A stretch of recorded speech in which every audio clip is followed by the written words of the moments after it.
दोस्तों नमस्कार। 4 PM news network पर 4 PM गुजरात पर आप सभी का बहुत बहुत स्वागत है। मैं हूं आपका दोस्त मयूर जानी। दोस्तों सबसे पहले तो आप सभी का धन्यवाद करना चाहूंगा, शुक्रिया करना चाहूंगा कि वो जो हमने एक व्यंग्यात्मक वीडियो कल बनाया था मोदी साहब और उनकी इटली की मुलाकात और हुई फजीहत और जो अन्याय मेलोनी जी ने हमारे प्रधानमंत्री के साथ किया, वो सब हमने एक सटायर के तौर पे, व्यंग के तौर पे रखा था। अब वो अंधभक्त जो है वो बेचारों की तकलीफ ये है कि अब वो सटायर समझ सकते नहीं है, क्योंकि उनका जो है क्या है कि वो एक वो बंद होता है ना, दिमाग के खिड़की दरवाजे सब बंद होते हैं। वो एकदम जो है उस पर जंग लगी होती है तो खोल भी नहीं सकते, ताला भी बहुत पुराना होता है। तो सब चीज जो है अंदर पड़ी पड़ी सड़ती रहती है दिमाग में। तो वो बेचारे उस चीज को ठीक से समझ नहीं पाए, लेकिन समझने वाले लोगों की संख्या बहुत बड़ी थी। ये हमने जब कमेंट्स वगैरह पढ़े तो हमको बड़ा आनंद हुआ। और जिस तरह से आपने सत्कार किया उस वीडियो का, तो मुझे लगता है कि इस तरह के कंटेंट को अगर अगर वेलकम किया जाए तो देश की हमारी जो जनता या हम लोग सब लोग जो है, जो नागरिक है, उसका एक हेल्दी माइंडसेट का भी जो है वो एक हिंट मिलता है। क्योंकि व्यंग जो है ना वो बड़ी महत्वपूर्ण चीज है किसी भी समाज में। और उसको अगर हेल्दी पॉइंट ऑफ व्यू से लिया जाए और अगर लोग ले रहे हो तो ये एक अच्छी निशानी है। तो ये मुझे अच्छा लगा, तो इसलिए मैंने कहा सबसे पहले आपका सभी का आभार व्यक्त कर दूं। अब आज की बात हम जो करने वाले हैं उस मुद्दे पे बात करते हैं। देखिए आज बहुत कुछ हुआ है, अभी भी हो रहा है। मामला दो तीन जगह से शुरू हुआ भाई साहब। ये एक तो वो जो मुंबई की वो वाली सीट है जहां पे बहुत ही रस्साकसी से 48 सीट से हार जीत तय हुई और वो एनडीए का उम्मीदवार जीता। उसके बाद मिड डे ने खबर छापी। वो रिपोर्टर जो है मैं जानता हूँ, मैं मिड डे गुजराती देखता था, वो अंग्रेजी मिड डे में काम करता है, लड़का है शिरीष वक्तानिया, बहुत मेहनतू है। उसने खबर छापी, उसकी बायलाइन से खबर है कि भाई ये जो उम्मीदवार था एनडीए वाला, उसका कोई रिश्तेदार है, उसके पास ऐसा फोन था जो सीधा ईवीएम को अनलॉक कर सकता था। ठीक है, वहां से बवाल शुरू हुई है। अब पता नहीं क्यों इसका कनेक्शन इलोन मस्क को कैसे मिला, ये हम नहीं जानते। लेकिन इलोन मस्क ने वो पोर्टोरिको में जो है वो चुनाव हुए ईवीएम से और जो गड़बड़ी हुई उसको लेकर ट्वीट कर दिया कि ईवीएम विश्वसनीय नहीं है, वो हैक हो सकते हैं।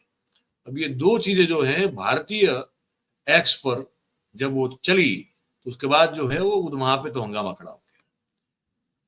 हम लोग मतलब मैं और हमारे मेरे जैसे बहुत सारे पत्रकार जो है, जो इस देश में लगातार काफी अरसे से ईवीएम के दानव के खिलाफ लड़ाई लड़ रहे हैं और कह रहे हैं कि ये भक्षक है इस चुनाव का, इस लोकतंत्र का, इस पूरी प्रक्रिया का, इसको हटाना चाहिए।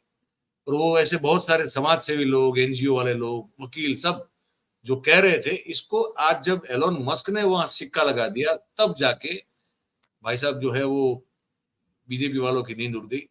फिर उनके जो चुनाव हार चुके ऐसे जो मिनिस्टर हैं, राजीव चंद्रशेखर, उन्होंने फिर मस्क को जवाब दिया, एलोन मस्क को, कि नहीं हमारा तो ईवीएम जो है कस्टम मेड होता है, तो यहाँ तो कोई सवाल ही पैदा नहीं होता है। फिर और फजीयत हुई।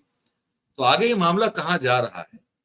और उसके साथ साथ वो सुब्रमण्यम स्वामी स्वामी का भी ट्वीट है, जो इटली में प्रधानमंत्री, डेजिग्नेटेड प्रधानमंत्री, अब तो ठीक है लेकिन वो पूरी तरह से प्रधानमंत्री नहीं है देश के, उनकी इटली की यात्रा को लेकर जो तंज कसा है वो भी महत्वपूर्ण है। इन सब मुद्दों पर बात करने के लिए हमने कहा कि राजू पारुलेकर साहब से बढ़िया उसको हो नहीं सकता। हमने उनको न्योता दिया, उन्होंने न्योता स्वीकार कर लिया और अब आपके समक्ष स्क्रीन पर जो है प्रस्तुत है। तो राजू भाई का एक बार फिर से स्वागत कर लेते हैं। आप उनके साथ जो बातचीत होती है बड़ी पसंद होती है, मैंने देखा हुआ है। राजू भाई नमस्कार, स्वागत है 4 PM। नमस्ते।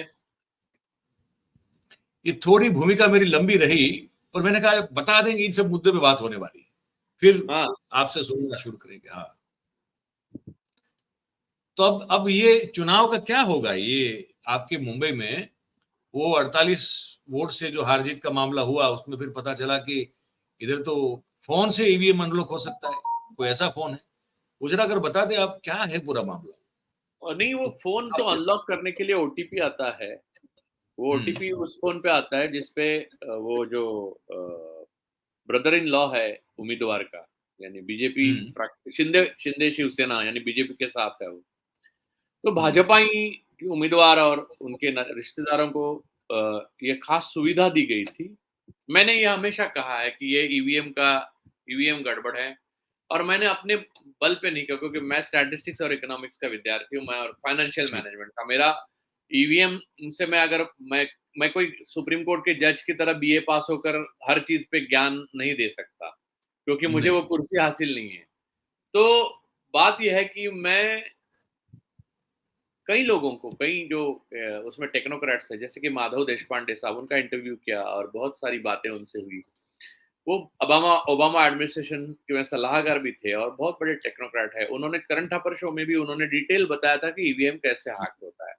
और जी, सबसे इम्पोर्टेंट चीज, ईवीएम हैक होने से पहले भी उनकी ये एक भूमिका रही है, और वो मुझे पूरी तरह से हम सबकी ये भूमिका है कि ईवीएम में वीवीपैट होने की वजह से आपको जो वोट है, वो बटन दबाने के बाद डायरेक्ट रिफ्लेक्ट नहीं होता। वो नहीं कमांड होता। 2 बार जाती है, पहली कमांड आपकी होती है, दूसरी कमांड वहाँ से आती है। तो दूसरी कमांड जो आती है, वो उसके हाथ में होती है जिसके हाथ में सत्ता होती है। तो इसकी बिल्कुल, वजह से ईवीएम अपने आप में स्वभाव में हैकेबल है या नहीं, वो बात अलग है। वो हैकेबल है, हैकेबल कोई भी मशीन है। लेकिन हैक करने की जो मानसिकता है, वो यहाँ के लोगों की, यहाँ की मशीनरी की, यहाँ के सत्ता पक्ष की है या नहीं, तो है। और इससे पहले बिल्कुल। पार्टी जब ईवीएम थे और दूसरी पार्टियां सत्ता में थी, तो ईवीएम हैक हो रही थी कि नहीं? नहीं हो रही थी, क्योंकि दूसरी पार्टियां सत्ता में आती रही। जी, तो बिल्कुल। ये बात आपको समझनी चाहिए। एक बात ये बात हो गई। दूसरी बात ये है कि इस बार के लिए मैंने तो बहुत अध्ययन किया। 2019 के बाद, 2019 का चुनाव के रिजल्ट भी प्राकृतिक नहीं थे, ऑर्गेनिक नहीं थे। वो भी मैनमेड, यानी वो जो सिंथेटिक थे। और उसके बारे में अशोका यूनिवर्सिटी के असिस्टेंट प्रोफेसर साहब ने नंबर्स में कैसे उथल पुथल हो गई और वो मैनमेड रिजल्ट्स कैसे बने, वो सब लिखा। तब उनको वहां से निकाल दिया गया। वो अशोका यूनिवर्सिटी ने नहीं निकाला, गवर्नमेंट की तरफ से पहल की गई होगी कि उनको निकालो, तो उनको निकाला गया। जी, हमारे यहाँ बिल्कुल। भारत में, भारतीय सभ्यता में सत्य की कीमत इतनी है कि जो सत्य बोलता है उसका टेटवा दबा दो। तो ये होने के बाद मैं बहुत अध्ययन करता रहा, और फिर मैंने इलेक्शंस जो थे बीच के, विधानसभा के चुनाव, उसके पैटर्न देखा।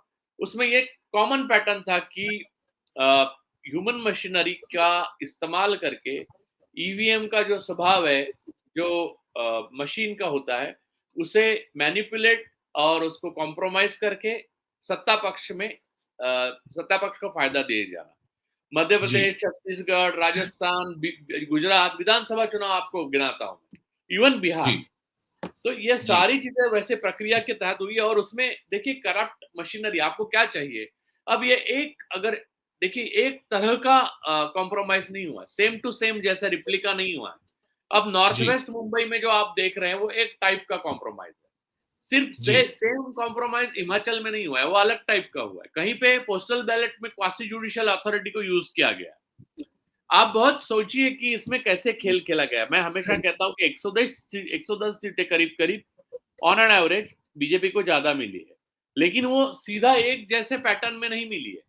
उसके पैटर्न जी, भी बदले हैं, उसकी स्टाइल भी बदली है, लेकिन हर जगह ईवीएम एक कंपोनेंट बहुत बड़ा रहा है, जिसके होने से ईवीएम अलग, पोस्टल बैलेट अलग, ये सब होने से मशीनरी को यूज करने के मौका, मशीनरी को करप्ट मशीनरी को दबाने का मौका सत्ता पक्ष को मिला, जी, जिसके फायदे जिसका फायदा होने से उनको लाभ मिला। और वो जो सत्ता में आए हैं, जो भी आए हैं, 240 कम नहीं होते, वो भी सीट उनको इसीलिए मिली, वरना उनकी कोई लहर नहीं थी। उनके खिलाफ लहर थी, और 130 135 के ऊपर बीजेपी जा नहीं सकती थी, 131 के आगे।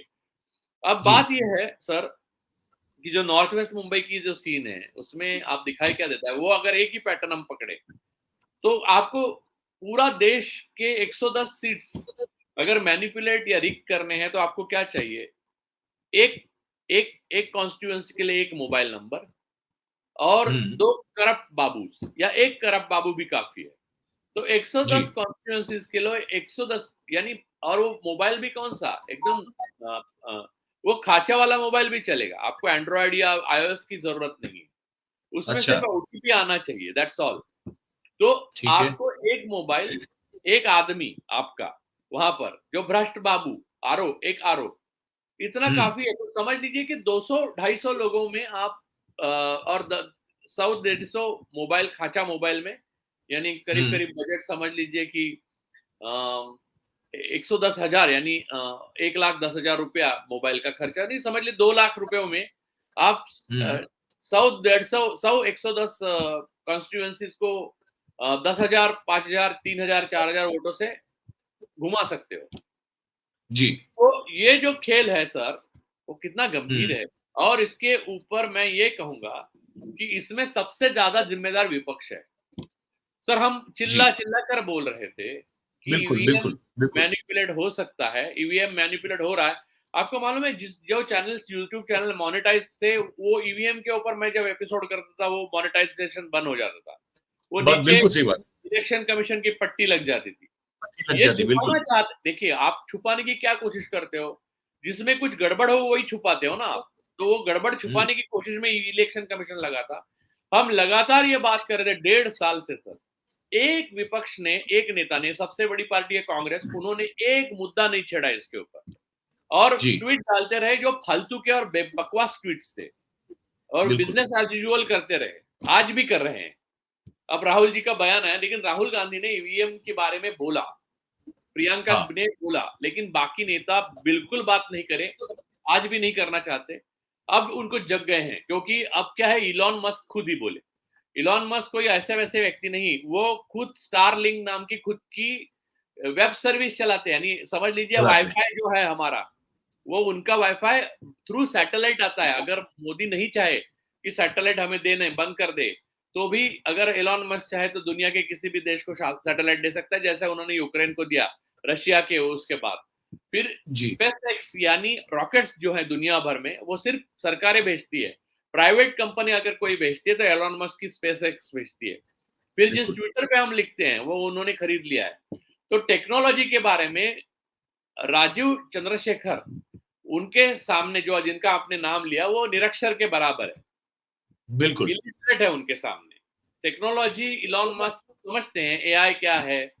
मैंने कई एपिसोड इस पे सिर्फ किए सर। एआई होने के बाद, एआई आने के बाद आपका ईवीएम होना बहुत डेंजरस है, सरकारें बदली जाएगी इससे। बिल्कुल और बिल्कुल। वैसा ही हुआ, सरकारें बदली नहीं जाएगी, ये भी होगा, ये भी मैंने लिखा था। जब तक जी मोदी शाह है तब तक ये नहीं, क्योंकि मोदी जी ने तो आपको बोला था, याद है आपको, इंटरव्यू में एक बोला था, जबकि आसमान में बादल है तो रडार को फायदा लिया, रडार देख नहीं रडार का सकता। फायदा, हाँ रडार में ये दिखेगा तो नहीं तो वैसा ही नहीं है, फायदा ऐसी लिया चीजों जाए। में जो फायदा नहीं हो सकता उसका भी वो फायदा लेना चाहते हैं। तो जो हैक हो रहा है उसका क्यों नहीं लेंगे भाई? वो उनकी गलती नहीं है सर। इसमें गलत कौन है? पार्टीज बताता हूँ। इलेक्शन कमीशन ऑफ इंडिया पहला कॉन्स्पिरेटर है। दूसरा कॉन्स्पिरेटर सर, को कॉन्स्पिरेटर है विपक्ष। तीसरा है गवर्नमेंट मशीनरी, जो प्रशासन में भ्रष्ट बाबू लोग हैं, उन्होंने सहायता किए बिना ये हो नहीं सकता। अगर वो अपनी बात पर और वो जो संविधान के प्रति शपथ लेते हैं उस पर डटे रहे तो ये नहीं हो सकता। तो ये तीनों कॉम्प्रोमाइज चीजें होने से मोदी और शाह और उनकी सरकार को यह आसान हो गया कि ये इस तरह से चीजें घटने लगी। अब आप समझिए कि अब लोग, आप कहेंगे कि आप बाद में बात कर रहे हो, तो पहले से हम बात कर रहे हैं और हम तो आगे भी पहले से बात करते करें। रहेंगे।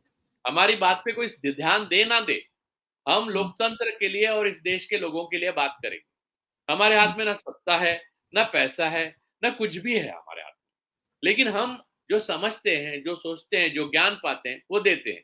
अब इलॉन मस्क भाई ने बोला, ये तो उनकी दया है, क्योंकि एक कोई गोरा बोला है, साहब है वो, और इतना बड़ा आदमी है और सबसे अमीर है, तो मोदी भी मान जाएंगे, क्योंकि उनको तो, उनके लिए तो अडानी सबसे अमीर था। लेकिन अब इलॉन मस्क भाई बोला तो सही है, क्योंकि इलेक्शन तो से पहले सही वो चाहते थे इलॉन मस्क यहाँ आए और सारे भक्त लोग लिखे कि इलॉन मस्क भाई कितना, और उन्होंने शायद एक चैनल पे, गोदी मीडिया पे आया भी था, इलॉन मस्क चाहते हैं मोदी जी को, इलॉन मस्क करते हैं मोदी मोदी, ऐसा कुछ आया भी था। आपने देखा नहीं होगा, मैंने रखा है वो। नहीं, मैंने देखा नहीं, पर हो सकता है, ये सब हो नहीं, वो सकता लोग है। स्टैम्प वैम्प इकट्ठा करते हैं, वैसे मैं ये चीजें इकट्ठा करता हूँ गए 10 साल से।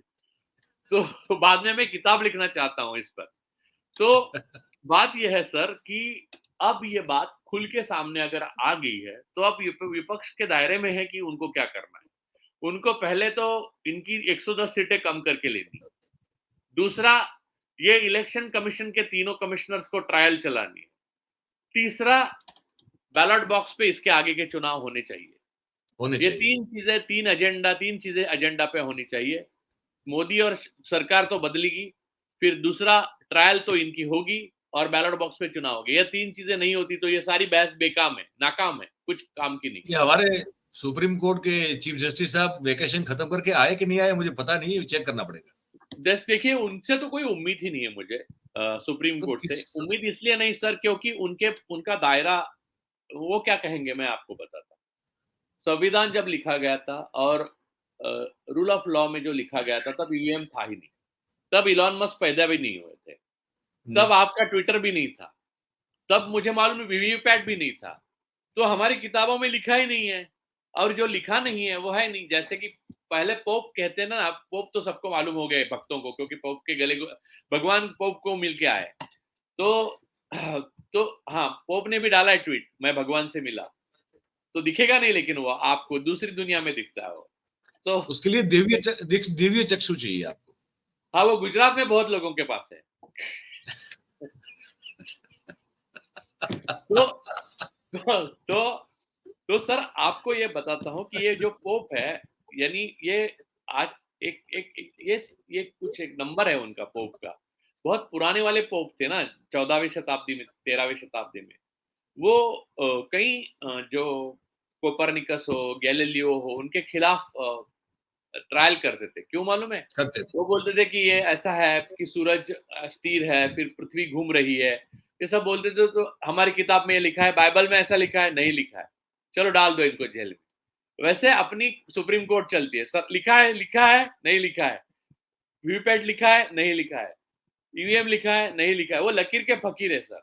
और वो लकीर के फकीर कन्वीनियंटली है सर, वो ये नहीं है कि वो इसके दायरे के बाहर जाके कुछ करना नहीं चाहते, वो करना चाहते, जैसे अरुण मिश्रा साहब ने किया था। 6 या 7 लगातार जजमेंट उनके अडानी के पक्ष में आए, जो अपने आप में एक रिकॉर्ड था। और वो जो रिकॉर्ड था उसकी, और जैसे कि गोगोई ने अपने ऊपर जो सेक्सुअल हरासमेंट की केस होगी वो खुद ही सुनी और खुद ही को मुक्त कर दिया, वो अलग भगवान निकले। तो ये तब दायरे के बाहर जाते हैं जो अपने पे आती है या मोदी साहब पे आती है। लोगों के लिए वो दायरे के बाहर जाके सोचेंगे नहीं। और वो तो जो बेंच थी दत्ता और खन्ना साहब की महामहिम, उन्होंने तो स्ट्रक्चर पास किए, जो एनजीओ ने कहा कि बस वीवीपैट और इनका मेल मिलाप करा दो। तो इनका आर्ग्यूमेंट, इलेक्शन कमीशन इतना क्रिमिनल को कंस्पिरेटर है कि उन्होंने आर्ग्यूमेंट क्या किया सर, वीवीपैट है ही नहीं इसलिए क्योंकि उनका मेल मिलाप, वो वोट के साथ मिलाप किया जाए। अगर वीवीपैट इसके लिए है ही नहीं तो वीवीपैट की मशीन ही क्यों है? फिर 2 कमांड ही नहीं जाएंगे, है ना? ये लॉजिकल बिल्कुल। क्वेश्चन भी दत्ता साहब ने या खन्ना साहब ने पूछा नहीं, उल्टा दत्ता साहब ने एडीआर जो एनजीओ गई थी कोर्ट में, उनके ऊपर बिना वजह स्ट्रिक्चर पास कर दी। और दूसरी बार गए, दूसरे हियरिंग में भी वही कर दिया। अब पूरा टाइम आ गया है कि कोर्ट को, इलेक्शन कमीशन को, इस सरकार को, इस प्रशासन को और विपक्ष को ये बताने का कि ये देश जनता का है। आपको बस उस बिल्कुल। जगह बिठाया गया है, जनता के पैसे से ही बिठाया गया है, और इसलिए बिठाया गया है कि ये लोकतंत्र और संविधान की आप रक्षा कर सको। अगर ये आप कर नहीं सकते हो तो आप बेझिझक उससे बाहर हो जाओ। ये कुर्सी है, जनाजा नहीं है, आप उठ सकते हो। उठ सकते हैं, बिल्कुल बिल्कुल। लेकिन सवाल एक ये भी होता है कि यही इलोन मस्क साहब जो हैं, ये ये पुर्तो रिको में जब हुआ तब उनको लगा कि ईवीएम में लफड़ा है। हमारा इलेक्शन देखा तब तो कुछ बोले नहीं। सर वो दूर पड़ता है ना थोड़ा। वहां केनेडी अच्छा। ने ट्वीट नहीं डाला सर, वहां रॉबर्ट केनेडी ने ट्वीट डाला। हाँ। सर आपको मैं एक बात बताता हूँ, गाजा में लोग मरते हैं वो इंसान नहीं होते, लेकिन यूक्रेन में मरते हैं वो इंसान होते हैं उनके लिए। वो इंसान होते हैं। सर सफेद, देखिए ब्राह्मण ब्राह्मण के लिए बात करता है, यानी हम दोनों के बातचीत की बात अलग है, खैर हम लोग अलग है। लेकिन मैं एक बात कहूंगा कि लेकिन हम अगर सफेद हैं यानी श्वेत वर्ण हैं, तो श्वेत जी। वर्ण के तकलीफ से हमें दर्द होगा। लोकतंत्र, मानवाधिकार सब श्वेत वर्णों के लिए बने हुए हैं, और हिंदुस्तान में ब्राह्मणों के लिए बने हुए हैं, और ज्यादा से ज्यादा बनियों तक, क्योंकि वो अमीर है और अमीर बनने की क्षमता रखते हैं। चाहे वो अमीर कैसे हुए वो बात अलग है, वो अलग लेकिन बात है। हाँ वो अलग बात है। लेकिन ऐसा है तो आप इलॉन मस्क साहब की आप बात कर रहे हो, तो उनको लोकतंत्र का बचाव करना है क्योंकि वो यूएस तक आने लगी बात, करीब आने लगी। जब तक हिंदुस्तान में होता है, ट्यूनीशिया में होगा और कहीं होगा, उनको कुछ फर्क नहीं पड़ता। ब्राजील में लेफ्ट की गवर्नमेंट आ गई तो वहां के जज करप्ट है, और एकदम बाकी तो जब अमेरिका के जो है सब साफ सुथरे हैं, ऐसा थोड़ी होता है सर, इंसान है, सब अच्छे बुरे सब में होते हैं। ब्राजील के सब करप्ट होंगे क्योंकि गवर्नमेंट लेफ्ट है, ऐसा नहीं होता ना सर। तो हिंदुस्तान का सारे के सारे राइट गवर्नमेंट है, इसलिए सारे के सारे करप्ट है या सारे के सारे शुद्ध है, ऐसा भी नहीं है। हाँ, ये आप कह सकते हो हिंदुस्तान में कि ब्राह्मण जज सारे के सारे साफ है, क्योंकि अगर ये नहीं कहोगे तो आप जज ही नहीं बनोगे, कोलोजियम में नहीं जाओगे और आपको न्याय भी नहीं मिलेगा।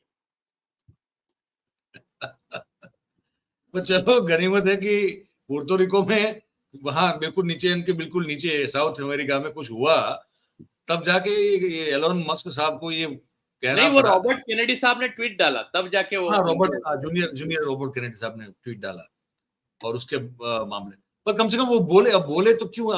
अब सवाल ये भी है ना सर इसके सर बाद तो फिर एक मिनट, वो बोले नहीं, सिर्फ बोले नहीं सर, राजीव चंद्रशेखर साहब ने उनसे फिर से बुलवा लिया, तो any machine can be hacked, वो क्लियर Any कट machine बोल रहे can हैं be कि आप आर्ग्यू ही नहीं करो।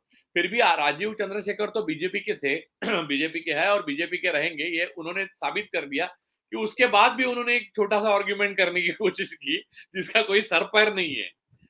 तो अब ये समझिए कि सर, ये इन लोगों की छत्र छाया में हम जी रहे हैं, जो हमने आज तक सोचा कि हमारे घर में जो शिक्षा दीक्षा मिली है और आपके भी मिली होगी कि ज्ञान पाना ही सब कुछ है, जितना ज्ञान पा जी। सको पालो।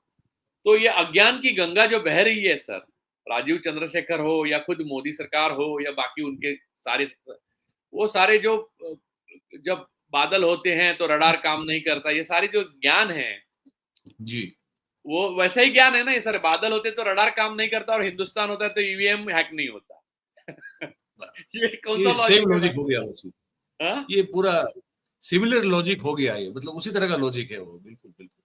पर वो स्वामी, अब स्वामी की अपनी पर्सनल कितनी क्रेडिबिलिटी बची उस पर तो नहीं जाएंगे लेकिन सुब्रमण्यम स्वामी ने फिर से जो है धोया उसको इटली की मुलाकात को लेकर कि हाँ, ये तो ऐसा है कि तुम किसी ने शादी में बुलाया नहीं, लेकिन पहुंच गए और कहा कि मैं दूल्हा हूं।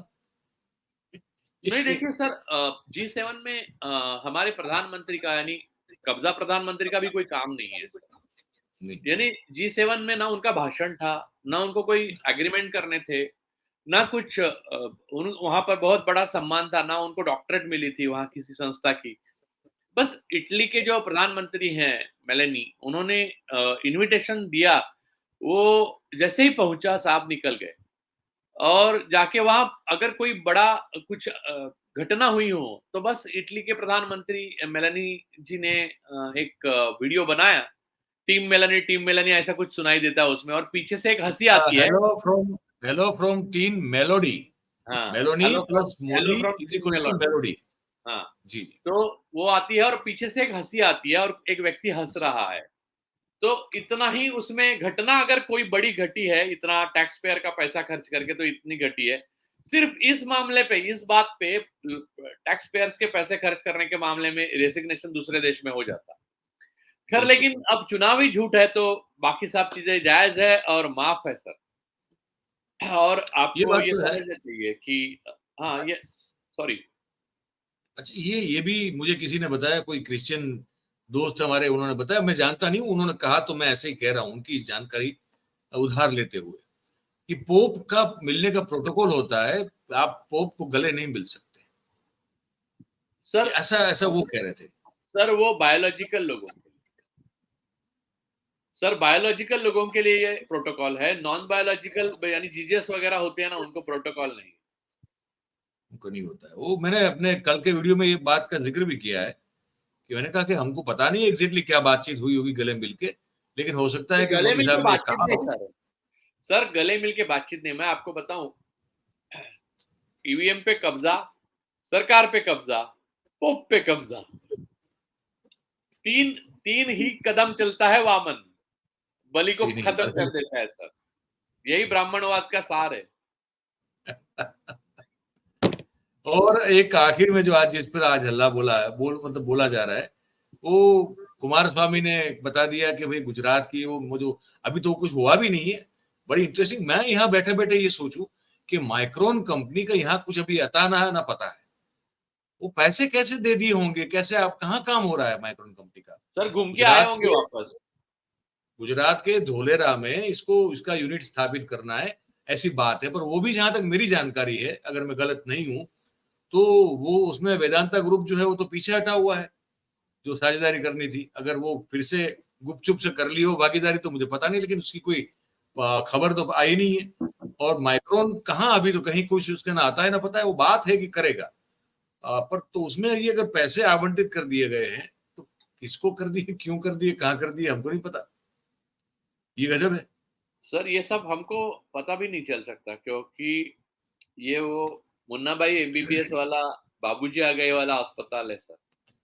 हाँ, तो बाबूजी आ बा, गए। बाबूजी आ गए। 4 जून के बाद बाबूजी आ गए। अब वो 4 जून के बाद अस्पताल भी सच नहीं है, ये बाकी सारा सेटअप भी सच नहीं है, इलेक्शन कमीशन भी सच नहीं है, ईवीएम भी सच नहीं है, लेकिन बाबूजी आ गए। ये सारा बाबूजी आ तामझाम सर गए, बाबूजी के लिए था, वो आ गए। और इटली भी होके आए तुरंत।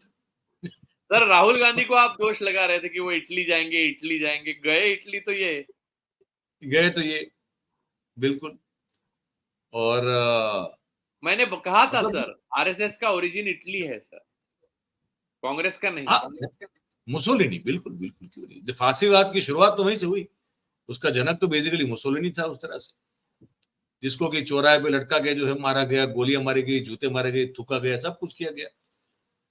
पर उस तब तक जो है बड़ा नुकसान कर दिया था उसने, वो बात अलग है। तो ये फांसीवादी जो है सारे, ये जब तक रहते हैं तब तक नुकसान बड़ा कर देते हैं, फिर सर दस को बहुत निकल बहुत जाते हैं। बड़ा, बहुत कस के नुकसान करते हैं सर।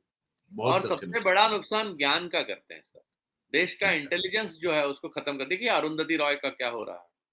हाँ, सिर्फ अरुंधति रॉय नहीं सर, सुबह मैंने लिस्ट डाली है, सारे हमारे बेस्ट ब्रेन्स जो हैं सोशियो पॉलिटिकल हिस्टोरिक हिस्ट्री में की एरिया में पढ़ने वाले, उनको सबको कुछ ना कुछ करके ये लोग अंदर डालने की कोशिश कर रहे, क्योंकि सच्चाई बाहर आ ना सके।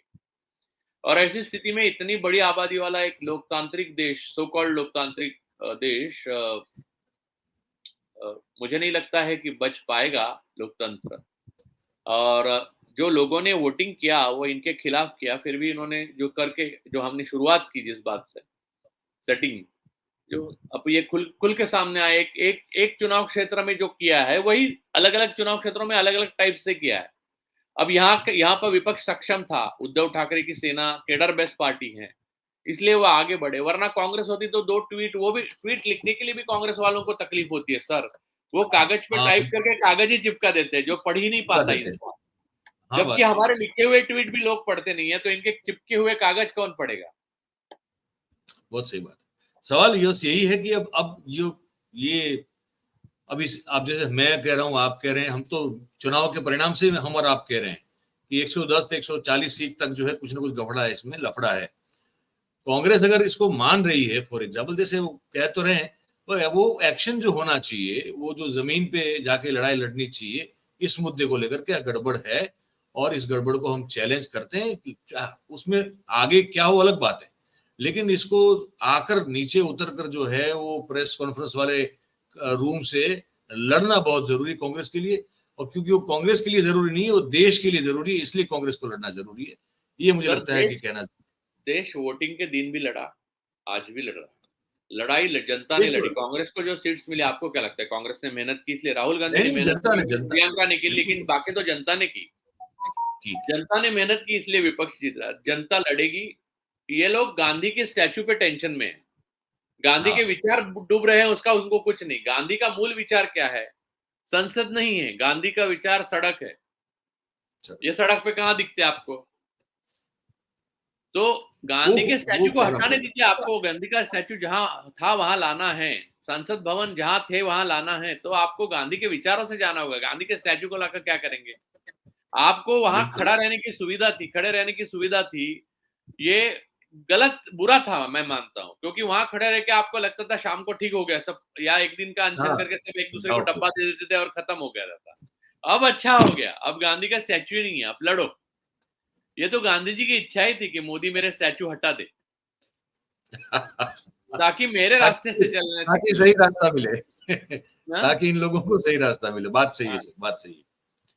देखते से नजर रखेंगे राजू भाई, हम लोग क्या होता है इसमें, डेवलपमेंट क्या क्या होता है, बात करते रहेंगे, जी जी। आपको न्योता देते रहेंगे। और कुछ अगर ऐसा जो हमारी बातचीत में रह गया और आप कहना चाहते हो, ऐसी कोई बात हो तो आप बताएं। सर बस ये सारी बातचीत में एक ही बात हम लोग कहना चाहते थे, लेकिन हम कि विपक्ष को हमारी स्पेस यानी जनता की स्पेस दी जाती है लोकतंत्र में, तो जनता जो चाहती है वो विपक्ष करे। विपक्ष अपनी उसे 1/3 प्राइम मिनिस्टर, 1/4 प्राइम, वो कब्जा प्राइम मिनिस्टर हैं, उनको आउटगोइंग भी ना कहना, ना 1/3 कहना। आप उनका कॉन्स्टिट्यूशनल एग्जिस्टेंस चैलेंज करना सीखिए, तब तक कुछ नहीं होगा। और मैं इसलिए नहीं बोला, मैं हम लोग कोई सनसनीखेज पत्रकार नहीं है। जो फैक्ट है वो फैक्ट है, उसको आप नकार नहीं सकते। आप एक्सेप्ट करने से ज्यादा दिन तक आप भी नहीं रहेंगे।